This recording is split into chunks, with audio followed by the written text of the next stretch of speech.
Hello les voyageurs!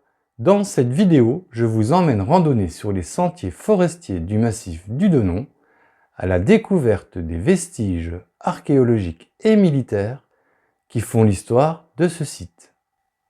Alors préparez-vous à un voyage insolite dans le temps, de l'ère antique au soubresaut de la Grande Guerre. Et comme d'habitude, à la fin de la vidéo, je vous donnerai quelques conseils qui vous permettront d'organiser au mieux votre randonnée au sein de cette montagne chargée d'histoire. Alors, prêt pour l'aventure? Générique!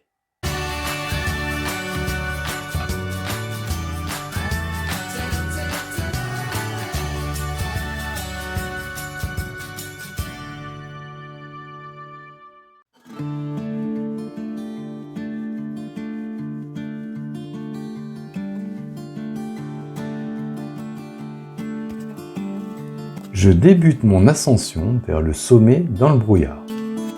J'espère qu'une fois arrivé en haut de la montagne, le ciel sera dégagé et qu'il m'offrira un magnifique panorama sur les Vosges, l'Alsace et la Lorraine.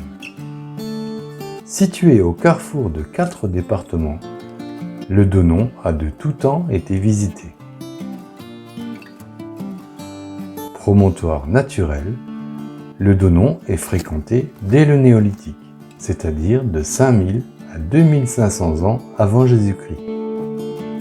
Il sert de refuge à l'âge du fer et de lieu de culte à l'époque celtique.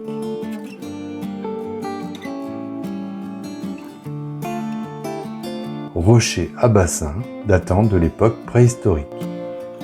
Selon la légende, il servait d'autel à sacrifice.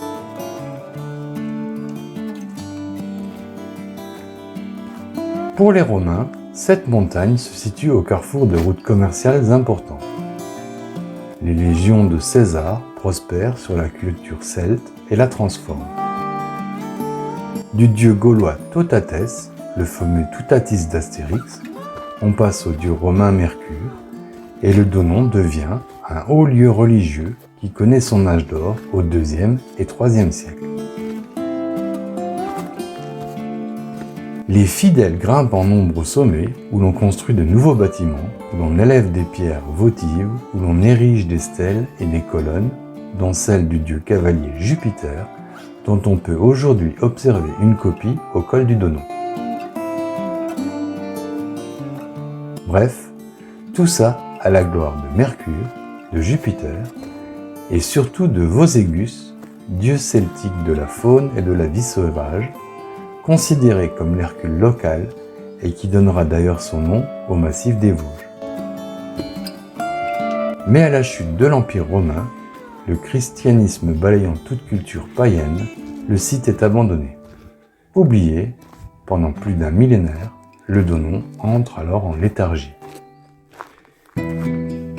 C'est au XVIIe siècle qu'il est redécouvert par les moines bénédictins en quête de la légendaire nécropole des premiers rois mérovingiens. Super, le ciel commence à se dégager. L'escalier dit de l'empereur a été spécialement fabriqué par les soldats allemands durant la Première Guerre mondiale. Il devait permettre à Guillaume II de venir réconforter les troupes stationnées au Donon. Mais en réalité, l'empereur n'est jamais venu. Il préféra dépêcher sur les lieux son ordonnance. Arrivé à l'escalier de l'empereur, il ne me reste plus qu'à gravir le chemin pavé des Sarrasins pour arriver à la base du site archéologique du Donon. Et oui, la montée au temple, ça se mérite. Ça y est, j'y suis. Et franchement, l'effort en vaut vraiment la peine. Me voilà transporté au temps des Romains, c'est bluffant.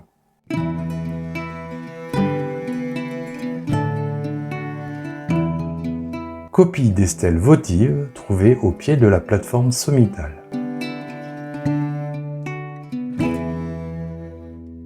Citerne creusée dans la roche et destinée à recueillir les eaux pluviales.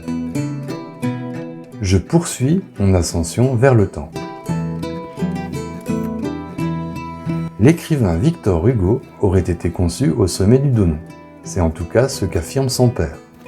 L'anecdote est d'ailleurs gravée discrètement sur un rocher au bord du sentier qui conduit au temple. À mon avis, et vu le romantisme que dégage ce lieu, Victor Hugo ne doit pas être le seul à avoir été conçu à cet endroit.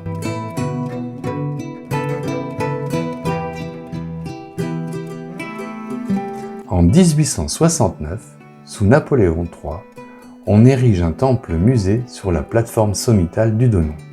C'est d'ailleurs le symbole du site. Ce temple-musée abrite jusqu'en 1958 certaines pièces découvertes lors des fouilles. Aujourd'hui, ces pièces se trouvent dans les musées d'Épinal et de Strasbourg.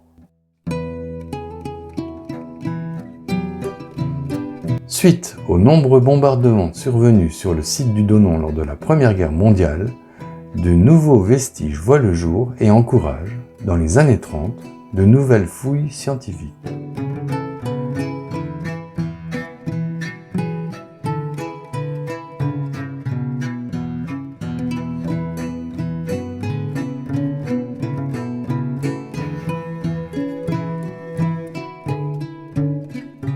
Après avoir côtoyé les nuages, descendons maintenant dans les entrailles de la Terre. Venez, je vous emmène visiter un bunker. Suivez-moi.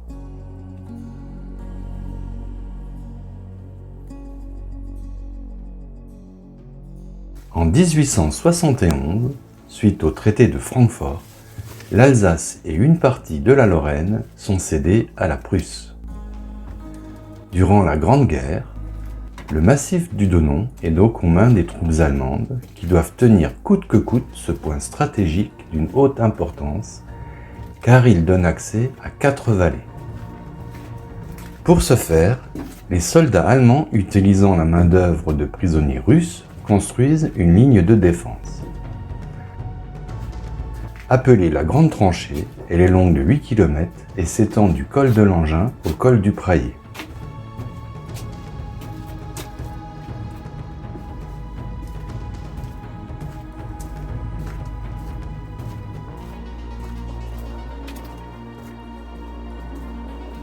Routes, chemins de fer et téléphériques ravitaillent cette ligne de front en vivres, en munitions et en armement, comme en témoigne encore aujourd'hui le pilier du téléphérique de la Mercari, situé derrière l'actuel cimetière militaire allemand.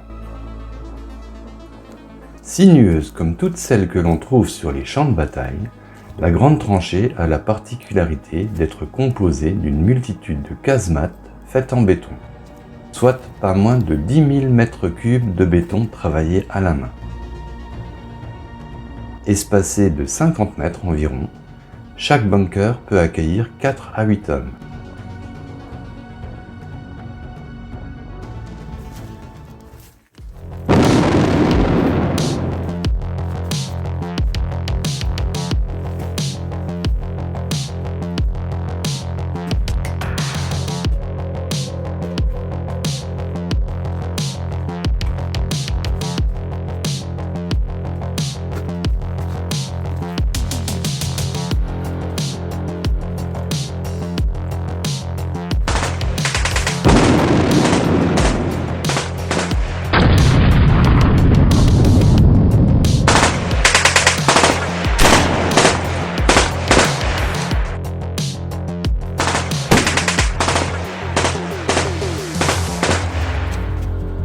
Certaines casemates, plus grandes, sont destinées à recevoir des pièces d'artillerie.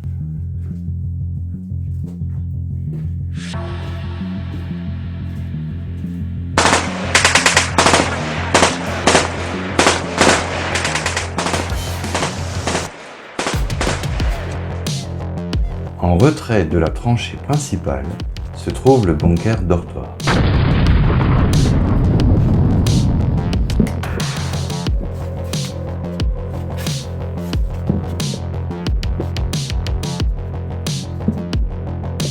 Ici, dans 3 grandes cellules, jusqu'à 50 hommes peuvent se reposer et se soigner.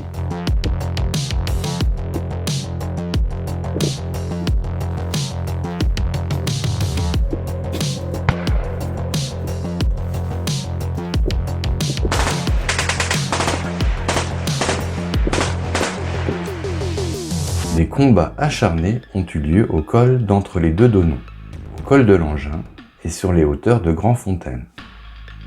De part et d'autre, les pertes humaines ont été importantes. 400 soldats trouvèrent la mort dans le massif du Donnon. Et si sur le champ de bataille les tombes provisoires n'étaient marquées que d'une simple croix de bois, plus tard, des épitaphes ont été gravées sur les rochers à la mémoire des soldats, allemands et français, morts au champ d'honneur. Je vous retrouve de suite pour quelques conseils. Je vous conseille de garer votre véhicule sur le parking du col entre les deux Donnons.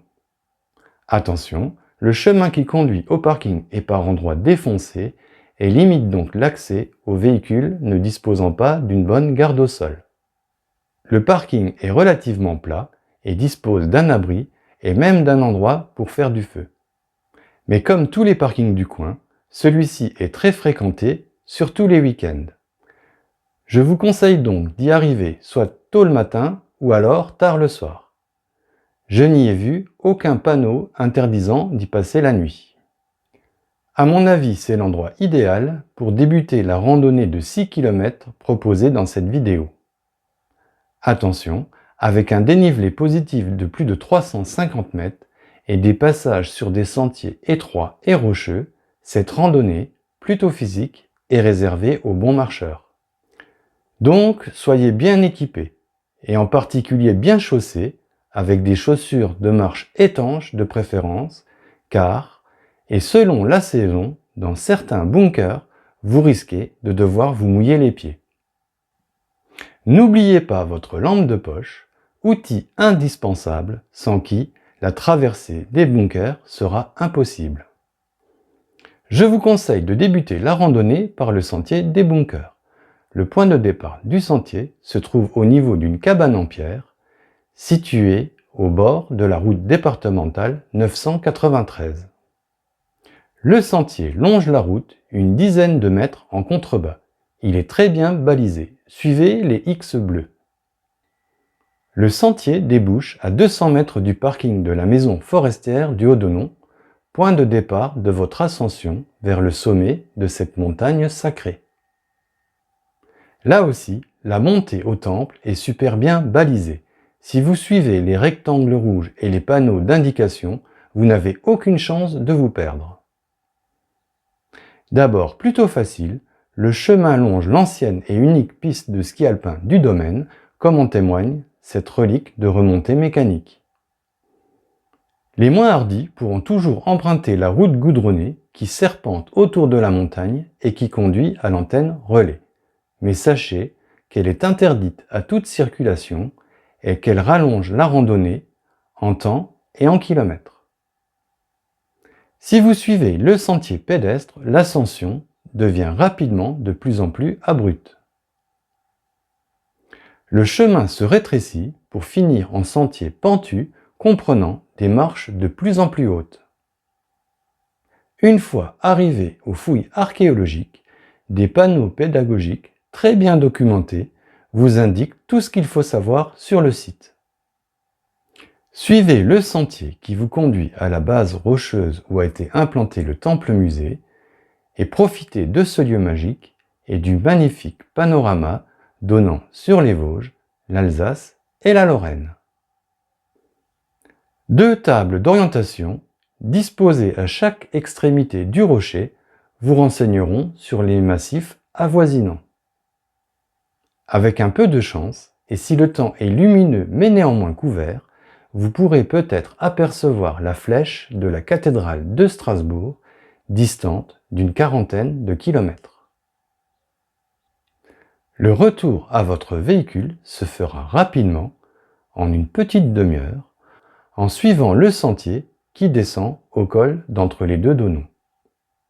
Mais attention, la descente enlacée entre les rochers est très abrupte. J'ai effectué la randonnée pédestre en un peu plus de 6 heures, mais en prenant mon temps. Pour gagner du temps, le reste de la visite, c'est-à-dire le pilier du téléphérique, la colonne de Jupiter et le blocos du col de l'Engin, je l'ai faite à bord de mon véhicule. À noter que le massif du Donon est un lieu touristique et qu'il est donc hyper fréquenté, surtout le week-end. Si vous en avez la possibilité, je vous conseille d'y aller plutôt en pleine semaine, surtout si vous souhaitez monter au temple. Voilà pour ces quelques conseils. J'espère que ma vidéo vous aura donné l'envie d'aller randonner au Donon.